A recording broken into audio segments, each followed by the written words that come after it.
السلام عليكم الإخوان والأخوات، مع الجزء الثالث من الحوار الحصري لسفيرة المغرب في فرنسا، وقالت أمور قوية جدا. الجزء الأول والثاني غتلقاو في القناة الأولى ماروك نيوز العربية، وهنا غتلقاو الجزء الثالث والرابع. في هذا المقطع تكلمت على الجالية المغربية والعلاقات ديال الهجرة الشرعية غير الشرعية وما إلى ذلك، ولكن المهم فيه تكلمات على مساندة الشعب المغربي اللا مشروط بفلسطين، مساندة الشعب الفلسطيني، وكذلك السعي وراء الحرب في غزة تحبس، لأنه باش تقول هذا الكلام قناة فرنسية بأن المغاربة مع الشعب الفلسطيني، وهي لا تنفي أنها كاين علاقات مع إسرائيل، والمغرب أول دولة قدمت المساعدات للشعب غزة في عز الحرب.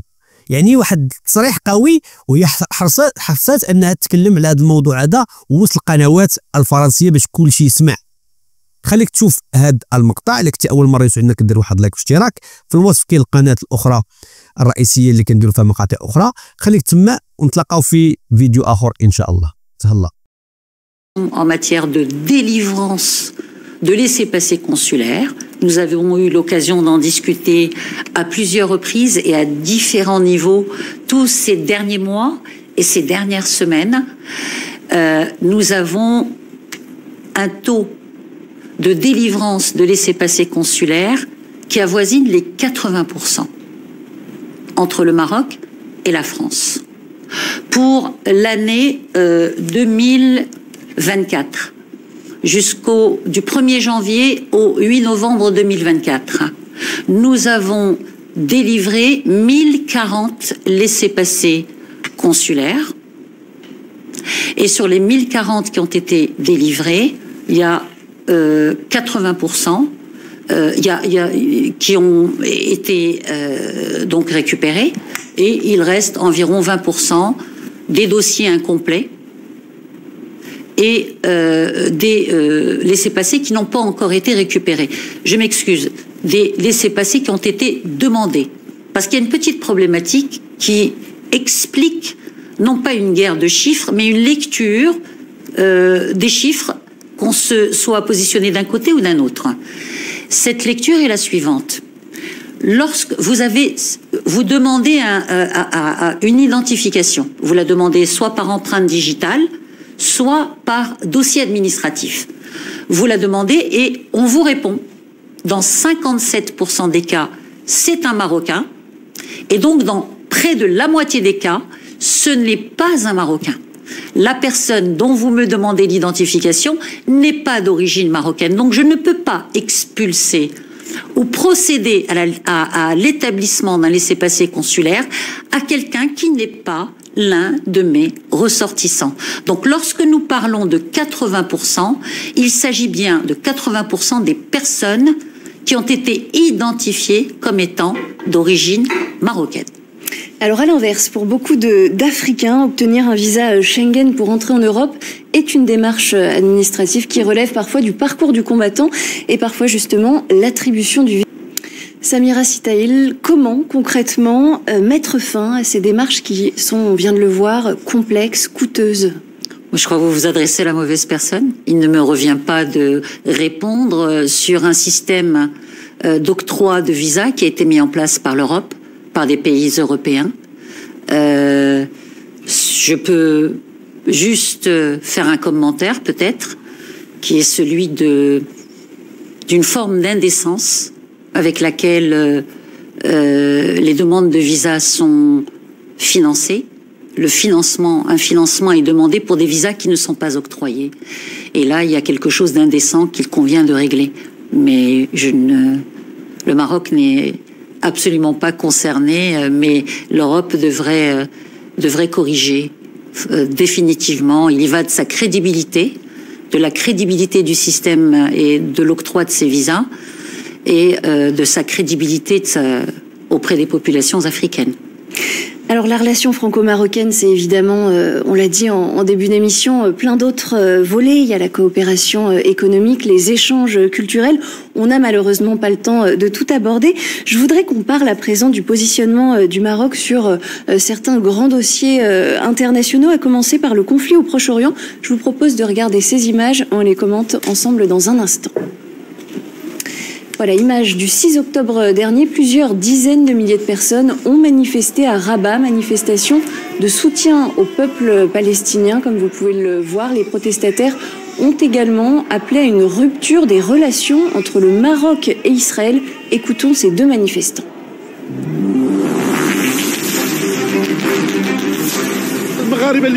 Les Marocains sont dans la rue aujourd'hui pour commémorer l'anniversaire du 7 octobre, qui coïncide avec une escalade dans la région. Cela n'empêchera pas les Marocains de marquer ce moment historique en apportant leur soutien absolu au peuple palestinien. Cette marche nationale rappelle l'agression barbare israélienne contre les peuples palestiniens et libanais, et que cette guerre pourrait s'étendre dans toute la région. Aujourd'hui, quelle est la position du Maroc sur ce conflit au Proche-Orient? Vous ne me demandez pas de commentaires sur ces manifestations? Allez-y, si, bien en faire un. Si vous souhaitez commenter, allez-y. Bien sûr, c'est un signe de bonne santé démocratique d'un pays que de voir ces milliers de manifestants marocains témoigner de leur soutien, parfois quasi quotidiennement, selon la place et la ville où on se trouve au Maroc, au peuple palestinien. Et ça, je trouve absolument formidable et tout à l'honneur du peuple marocain de témoigner encore une fois au peuple palestinien tout le soutien à ses droits inaliénables à un État, et ce, dans le cadre des Nations Unies.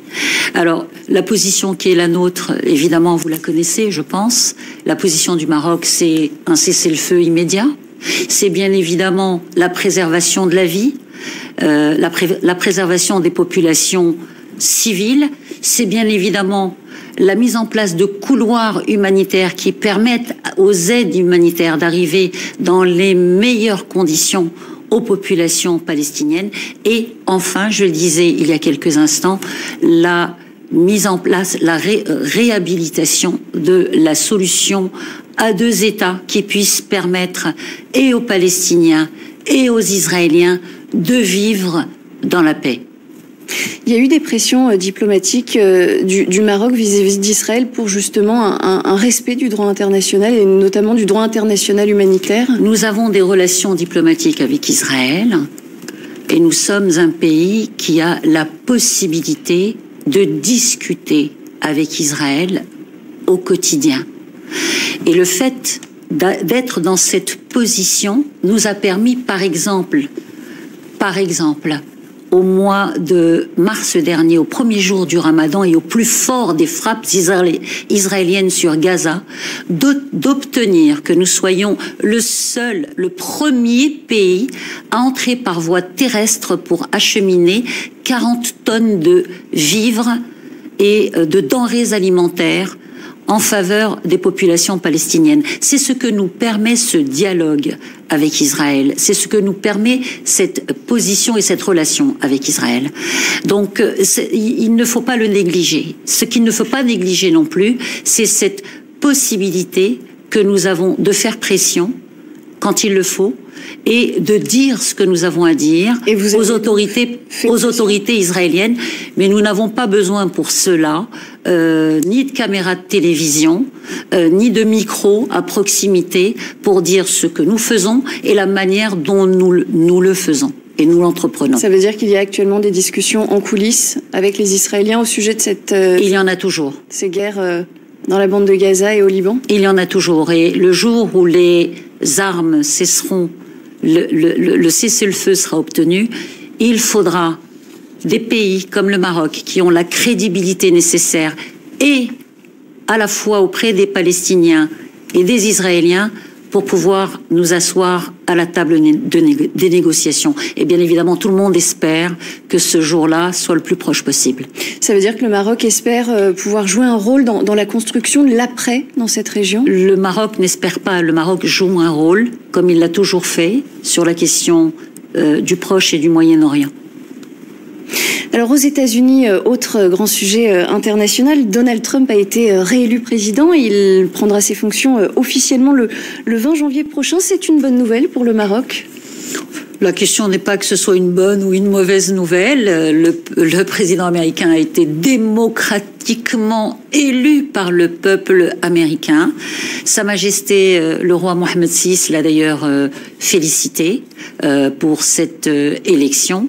Vous savez que nous avons des relations très particulières, un partenariat stratégique avec les États-Unis qui nous lie depuis de nombreuses années, je dirais même depuis de nombreux siècles, puisque nous sommes le premier pays dans le monde à avoir reconnu l'indépendance des États-Unis. En 1777. Voilà, et ce n'est pas peu de choses que de le rappeler, que de le dire. Donc nous avons cette position extrêmement importante, stratégique, aux côtés des Américains, aux côtés du peuple américain.